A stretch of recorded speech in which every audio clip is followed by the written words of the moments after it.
Pandhawa iki kesuwen mapan ana ing negara Ngastina bebayani para Pandhawa kantinen neng Lampis Ireng dina iki merga Semar Badanaya bakal bangun kayangan.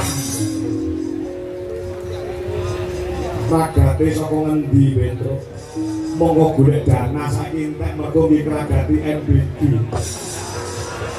Karo koperasi desa Merah Putih. Desa-desa ido mumet ndase lurah ido bingung.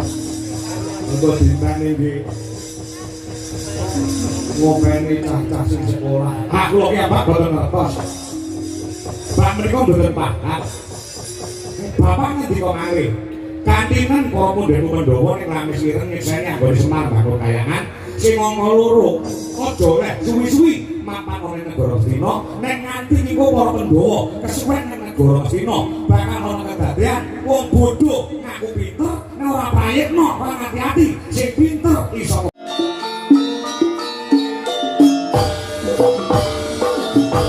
Sudah maka dalam usaha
Limbo ana dawuh ngopo ayo gak kirene ya aku tak rono nyuwun Sendro Songo ngono ya nak ya aku pertama kali ini nek urung krungu suarane Mbak Elisa Ortarus alaso urung marem ya yaturi toto jumeneng saurunge ngaturke wong sing wigati bengi iki ya Mas monggo gak isa langsung galan dangdut lagune aku njaluk yen liwat aku keling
beberapa kali ning taun iki awake dhewe sowan ana ing wewengkon kutha Riyok Ponorogo ya.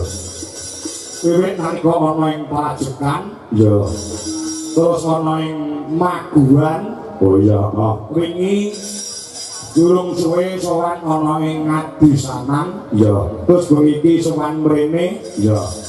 Ana ing lapangan Balong Kecamatan Balong Ponorogo.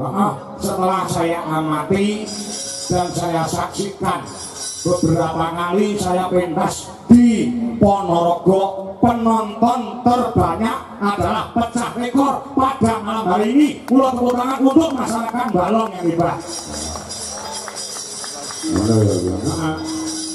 Iya. Penontonnya sak lapangan kaya ngene iki, Nduk. Ya. Sak lapangan kebak muncu-muncu. Lor idul nang kulon padha mirsani padha umon lek-lekan. Oh, ngono. Lek disawang pamirsa sing akeh kaya ngene iki kaya penontone almarhum Ki Haji Anom Surata lho. Oh, ngono ya. Saking okehe, saking pirang-pirang. Dadi nek kaya penonton almarhum Anom Surata, ki asline sak nomor regaku kemurahan. Lambe ora kapok pisan lah. Tur dasare nek Kyai Ponorogo wis nek dititeni kono waktu nek wayang iki penonton mesti akeh, tur ya mesti tertib. Oh, tertib ya. Ya. Orang sing bengok kabeh gatekke dikei lagu ya ngrungokke, dikei perang ya gatekke, dikei sanggit, dikei bantah ya iki gatekke. Oh, manut lan ngetutke aluring sanggit cerita wayang ya.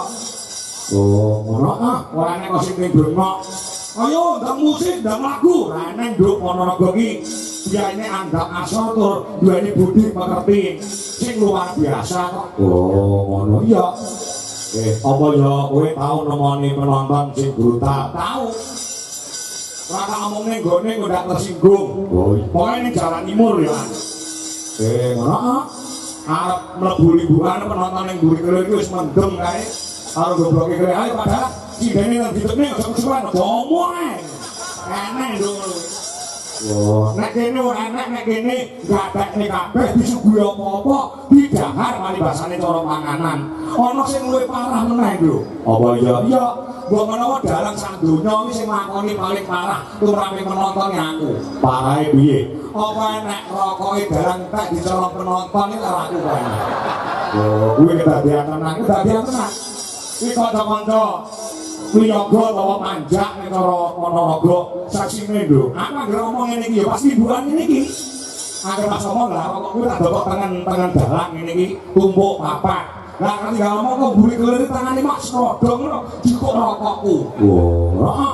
Aku yo mbok karo panitia, panitia rokok kula kelas ditolong penonton kok mburi kelir. Tukokne neh karo panitia tukokne 3 pak. Lah tinggal ngomong kok mburi kelir tangan mak lolor. Ning nyolong rokokku ilang neh, Nduk. Kula aku trauma karo wong nyolong rokok ning mburi kelir. Ning iso dipoke tak siapi gaji lho mesti. Oh, heeh. Nganti nek wong nyolong rokok tak gaji tangane. Nek kene ora ono. Penonton kene iki adab budi pekertine digondeli lho. Apa ya? Ya pancen ya kaya ngono wis mboktene kesore. Nyatane wis sore padha bareng mungon padha tata-tata nonton lan menikmati pagelaran wayang kulit Damangat Bersih Desa iki papan ana ing Balong Ponorogo. Heeh. Luar biasa temenanan. Ya. Aku mau ya dadak dikirake diiring ngono kok kono, dilakokne rene ngono jan kaya ngiring wong sunat lho. Oh. Nek kuwi adat lho. Aja ketok sakrale bahwasanya wayang kulit iki bukan sembarang tontonan momot apa jenenge pitutur luhur. Heeh, akeh kaya ngono kudu ditayakne. Oh iya. Ya iki sak dawuh. Heeh. Kula sembah nuwun Ki Adicara Bersih Desa. Ana desa ngendi? Ana desa Balong. Kecamatan Balong. Oh, heeh. Kula ki mau ana dandang kula nggo desa Balong. Oh, ngono. Desa Balong. Lurahe nyontoni. Nindakake pakaryan desa. Bapak Carik bapak cari penulis sedes Pak Bayan perintah dawuh Mudin ndur Pak Mudin buntel wong ati Mudin ini gaweane paling berat lho ya Jaga boyong mrek aman jaga tirta iku andung banyu sing warata kami tuwa panegak sanjaya tasih RT RW tetulung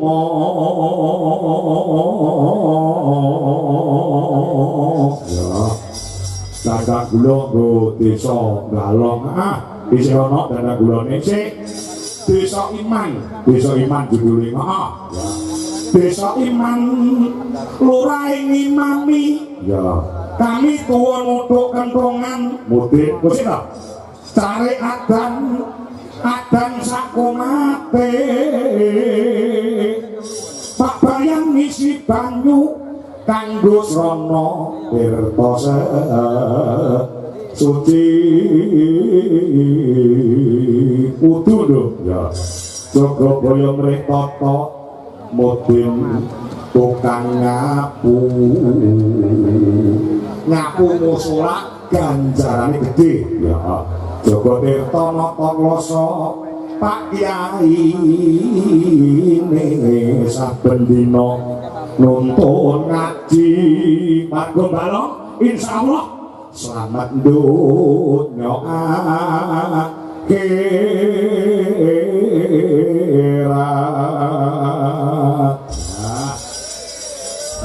amin jarobat alamin ya kuwi desa judule desa berkah karo desa Iman ning yo enak nduk dandang gula desa Bubrah ning dudu desa Galong kene mergo ning pagelaran wayang kulit iki mesti ana sing apik ana sing elek ana sing kena nggo conto ana sing ora kena nggo conto sing kena nggo conto ya dituladuk sing ora kena diconto ya dibuang dandang gula judule apa desa Bubrah ya ning dudu Galong kene dudu desa adoh kono piye kuwi ngunine dandang gulane desa Bubrah bayang bimlantik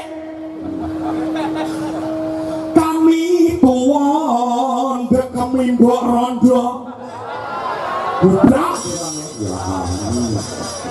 tak lurah gede korupsi ini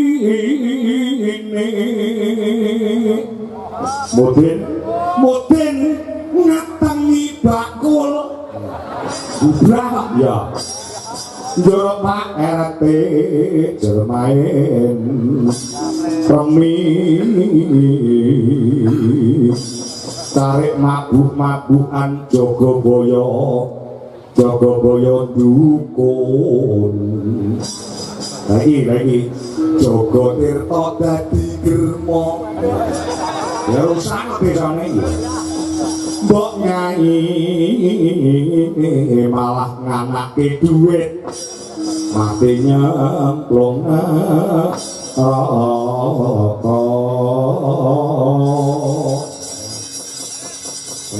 ning dudu desa Galong sing desa Bubrah kene iki desane berkah desane Iman ngono ya mulane adicara sing kaya ngene iki digelar kanggo srana bersyukur nuwun sewu nek desa-desa liya kuwi nganggo urunan nganggo apa jenenge kuwi iuran lho nek khusus ana ing desa Galong ini tidak membebani kepada masyarakat semua adicara kaya ngene iki dicukupi kelawan anggaran saka desa ngono ya saka PAD ya pendapatan asli desa ya dibantu kelawan para donatur partisipan para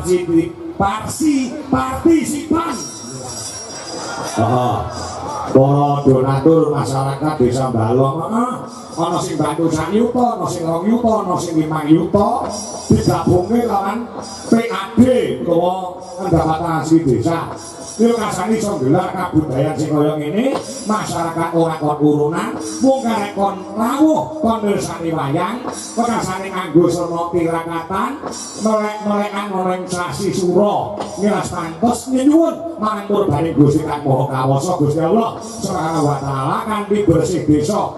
Ana ing balong iki resika desane, resika sing nggoni, resik saka Gondha Rencana, Sambekala Durga Mendak, Kala Sirna Ilang Sukerta, mung karek Raharja Wilujeng ning Sambekala bekasane desa balong dadi desa ing Batun to Yibatun warung Gopur gemari Pak lo jinawi Kerta Tata Raharja murah sandangan satu tangan gampang nek golek rezekine kathah tur melimpah disehake awake dalake umure dilancarke rezekine slametke donyane lan akhirate Allahumma Allahumma sholli wa sallim ala sayyidina Yo Pak Gono, diari gimana saya? Bisa,